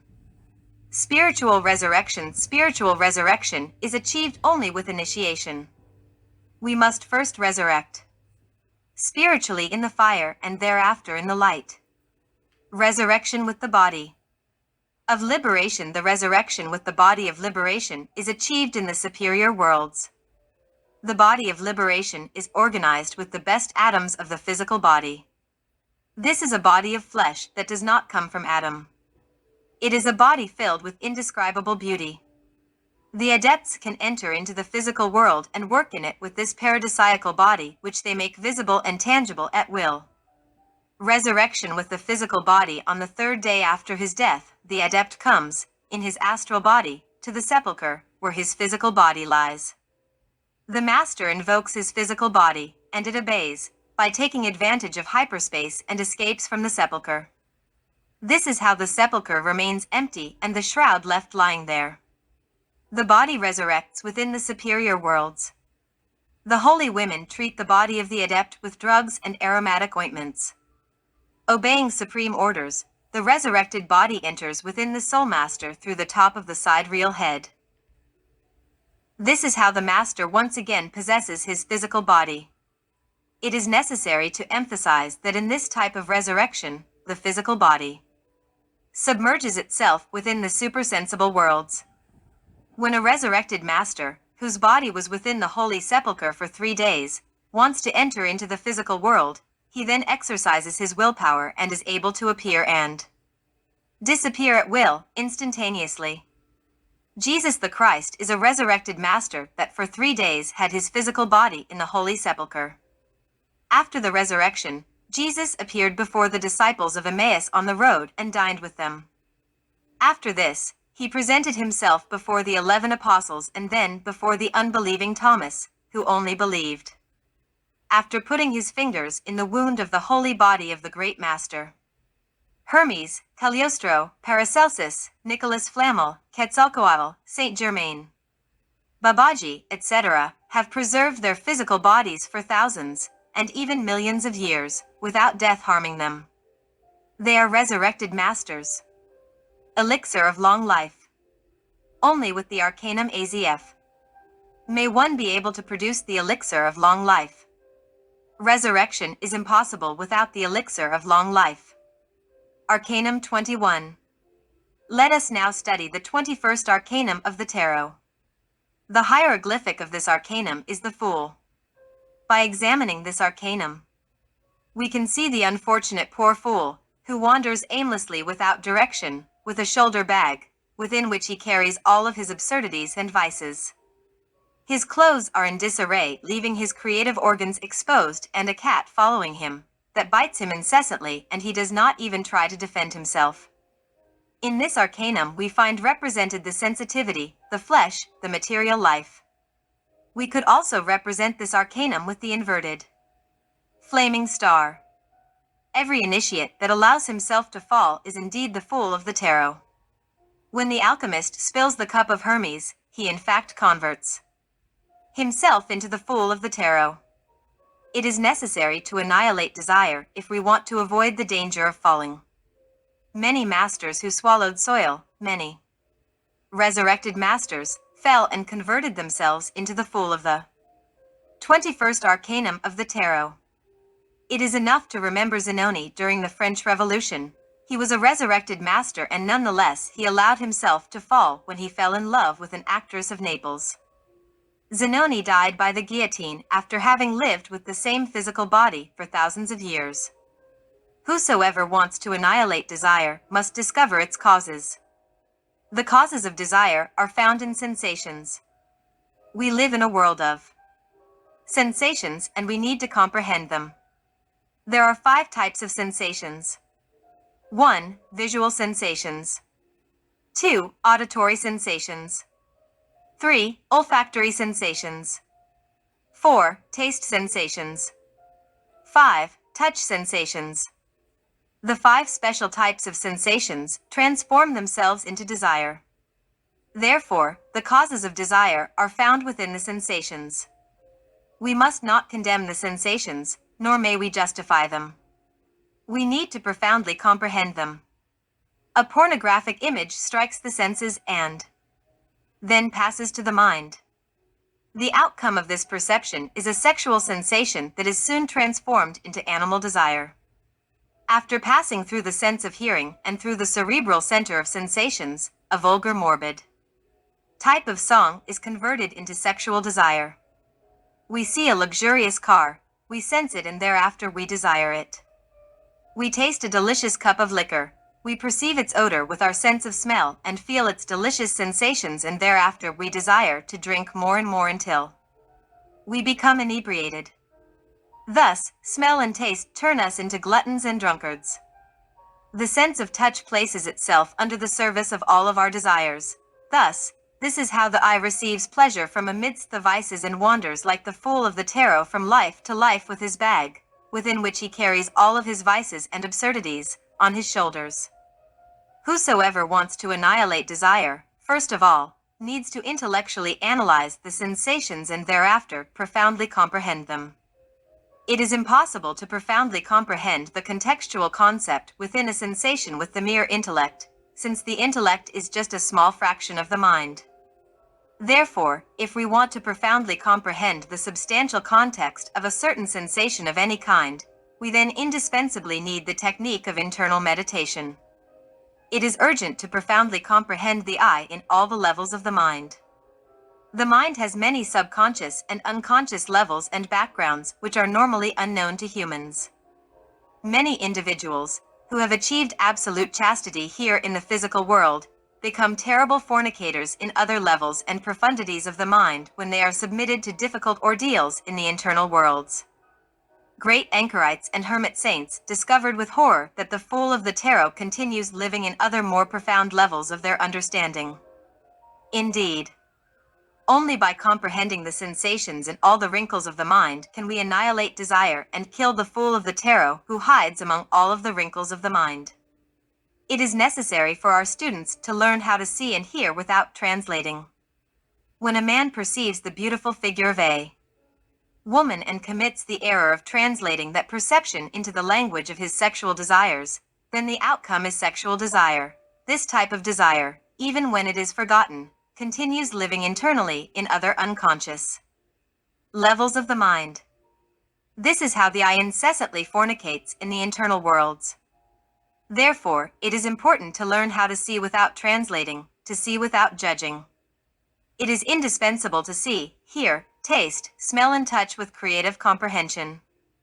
Only this way are we able to annihilate the causes of desire.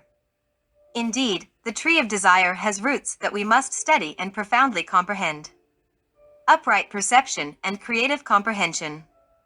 Annihilate the causes of desire. When the mind escapes from the bottle of desire, it elevates itself to the superior worlds, then the awakening of the consciousness arrives. Normally, the mind is found bottled up within the bottle of desire. Thus, it is indispensable to take the mind out of the bottle if indeed what we want is the awakening of the consciousness.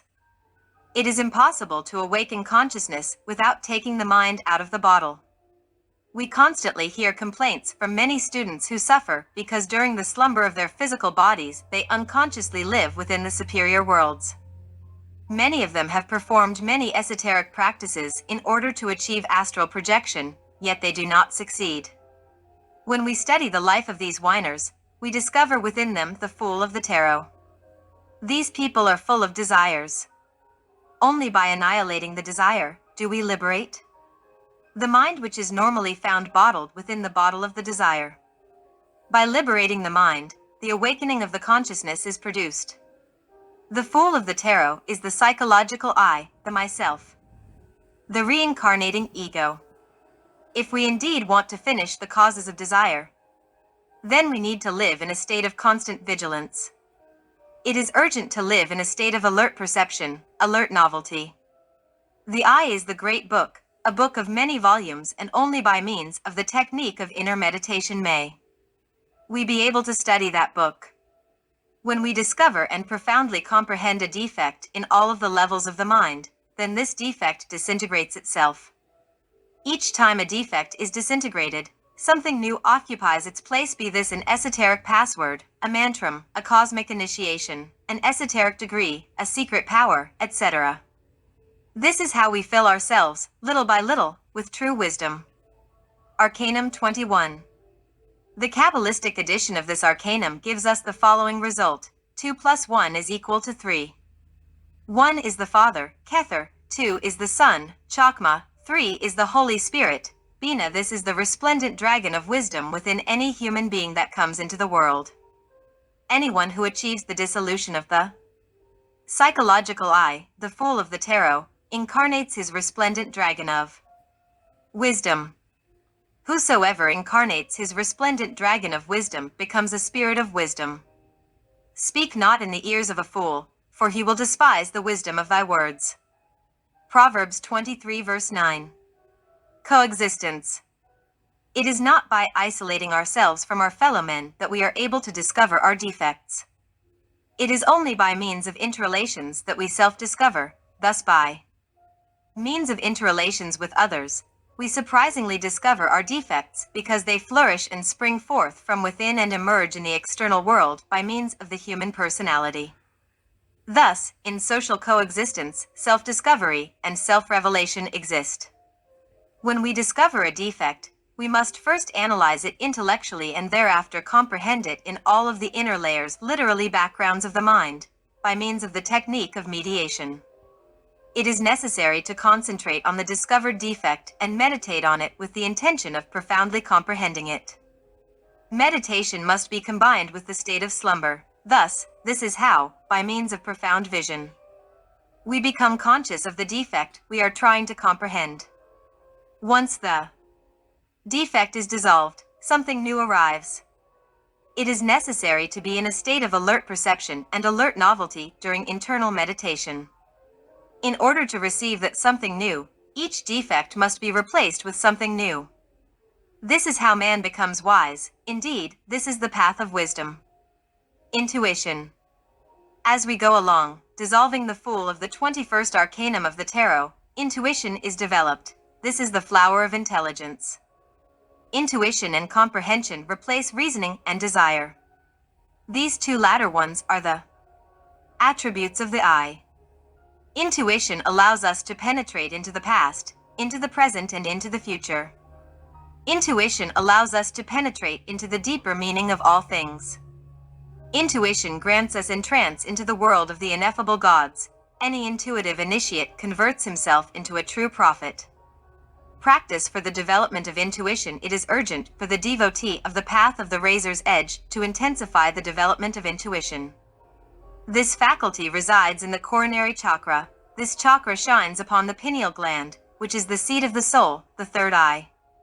Modern scientists believe that they know more than the ancient sages from the ancient school of mysteries. Thus, they deny all of these esoteric matters related with the pineal gland, and take it only to the purely physiological side, pretending, with this, to slap the faces of the great hierophants with a white glove.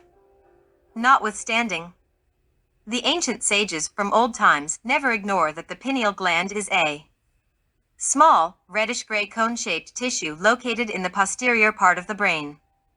The old sages knew very well that the hormone that is secreted by this gland is intimately related with the development of the sexual organs, and that, after maturity, this gland degenerates into fibered tissues that no longer secrete such a hormone, and then impotence arrives.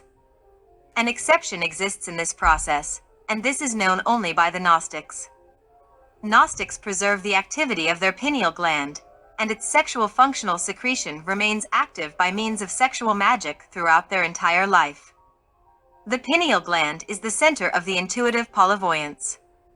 Intuition manifests within the heart as hunches, yet, in the pineal gland those hunches become intuitive images. It is urgent that our devotees practice the powerful mantra of intuition. This mantra is the following: TREN. Prolong the sound of the vowel E and of the consonant N, it sounds like a bell. The student, submerged within a perfect meditation with her mind in blank, shall inundate him/herself in a great silence and then mentally vocalize the sacred mantram. One can chant this sacred mantram as many times as one wishes. After about 10 minutes of vocalization, the student must cease vocalizing the mantram and continue with the mind in blank for an indefinite period of time. When the great silence inundates us, then the experience of the great reality comes to us. Arcanum number 22. Let us now study the 22nd Arcanum of Kabbalah. This Arcanum is the crown of life. Revelation 2 verse 10 states, "Be thou faithful unto death, and I will give thee the crown of life."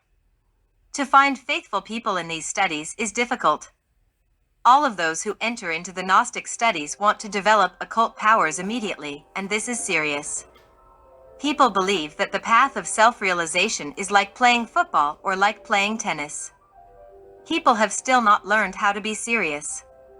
Commonly, people enter into these studies with the longing of acquiring powers within a few months. However, when they realize that they need patience and hard work, they then desperately leave in search of another school. Thus, this is how they waste their life away, fleeing from one school to the next, from one lodge to another, from institution to institution until they get old and die without ever having achieved anything. This is how humanity is. One can count those who are truly serious and truly prepared for the practical adepthood on the fingers of the hands. Beloved disciples, you need to develop each of the 22 major arcana of the tarot within yourselves. You are imitatus, or rather, one who others have put on the path of the razor's edge. Exert yourself to become adeptus, one who is the product of one's own deeds, the one that conquers science by his own, the child of one's own work. Primeval Gnosis teaches 3 steps through which anyone who works in the flaming forge of Vulcan has to pass through. These steps are as follows: purification, illumination, perfection. It so happens that curious people who enter into our Gnostic studies want immediate illumination, astral projections, clairvoyance, practical magic, etc., and when they do not achieve this, they immediately leave. No one can achieve illumination without having been previously purified. Only those that have achieved purification and sanctity can enter into the hall of illumination. There are also many students that enter into our studies purely out of curiosity. They want to be wise immediately. Paul of Tarsus stated, "We speak wisdom among them that are perfect." Corinthians I:26. Therefore, only those who achieve the 3rd step are perfect. Only among them can divine wisdom be spoken of. In the ancient Egypt of the pharaohs, among the occult masons, the 3 steps of the path were: 1. Apprentice. 2. Companion. 3. Master. Candidates remained in the degree of apprenticeship for 7 years, and sometimes longer. Only when the Hierophants were completely sure of the purity and sanctity of those candidates were they then able to pass them to the 2nd stage. The first faculty that the candidate develops is the one related with the degree of listener, the faculty of clairaudience, occult hearing. Indeed, illumination begins only after 7 years of apprenticeship. However, students believe that spiritual faculties are going to be immediately developed, and when they realize that this subject matter is serious, they flee. This is the sad reality. This is why in life it is very rare to find someone who is prepared for adepthood. The crown of life. The intimate is not the crown of life. The crown of life has 3 profundities, and these are beyond the intimate. The crown of life is our resplendent dragon of wisdom, our inner Christ. The 3 profundities. The first profundity is the origin of life, the second is the origin of the word, and the third is the origin of the sexual force. These three profundities of the resplendent dragon of wisdom are beyond the intimate. The intimate must be sought within the unknowable profundities of oneself. The number 22. The three profundities of the resplendent dragon of wisdom emanated from a mathematical point. This is the Ahin Soph, the interior atomic star that has always smiled upon us. The Holy Trinity emanated from this inner star. The three profundities will return. They will fuse together again with this inner star. The number 22 is Kabbalistically added as follows. 2 plus 2 is equal to 4.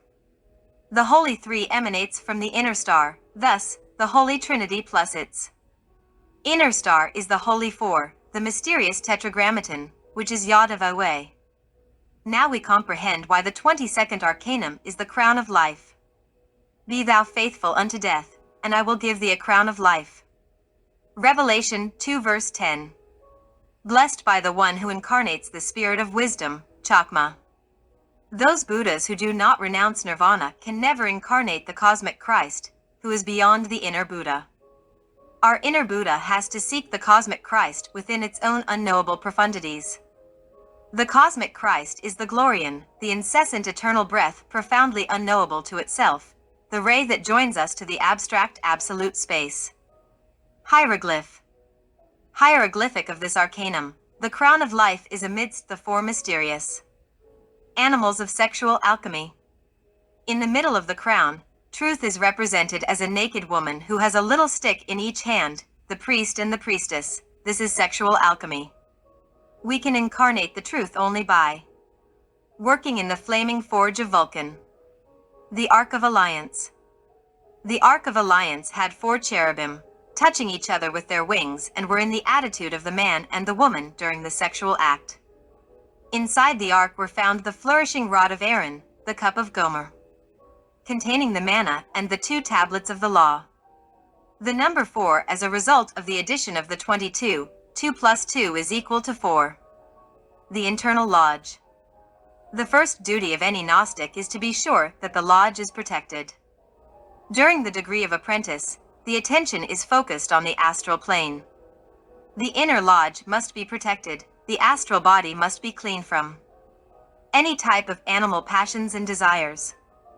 In the second degree, the mental lodge must be protected. Thus, worldly thoughts must be cast out of the temple. It is necessary to protect the inner lodge very well so that doctrines, people, demons, etc. do not penetrate inside the inner sanctuary and thus sabotage the great work. In practical life, we may see that students, apparently very serious, when they became careless, when they could not protect their own inner lodge, were invaded by people and strange doctrines. Oftentimes they continue working in the flaming forge of Vulcan, but they mixed many different methods and systems. The result of all of this was a true Tower of Babel, a barbaric confusion whose only purpose was to bring disorder into the inner lodge of their consciousness. Therefore, it is necessary to have the inner lodge, the authentic school of inner education, in perfect order. We are absolutely sure that only one door and only one way exist, sex. Thus, anything that is not through this way is just a miserable waste of time. We are not against any religion, school, sect, order, etc. Nonetheless, we firmly know that inside our individual inner lodge we must have order, so that we avoid confusion and error. We have accomplished this endeavor and we feel satisfaction, since we have served humanity and ourselves. To present a work of such magnitude encourages us and prepares us for new endeavors. Humanity has never liked the doctrine of the Gnostics. Hence, the substantial content of this work is for a more advanced humanity, because the people of this barbaric epoch are not capable of understanding these things. We hope that you, friend of mine, as a good reader, know how to find in this treasure that now is in your hands, the happiness, the bliss, and the peace that we all want for all the beings. However, if you despise it by not finding in it something that entices you within, do not be selfish. Think about the one next to you who might need it. May your Father who is in secret and may your Divine Mother Kundalini bless you all. Samael Aun Weor.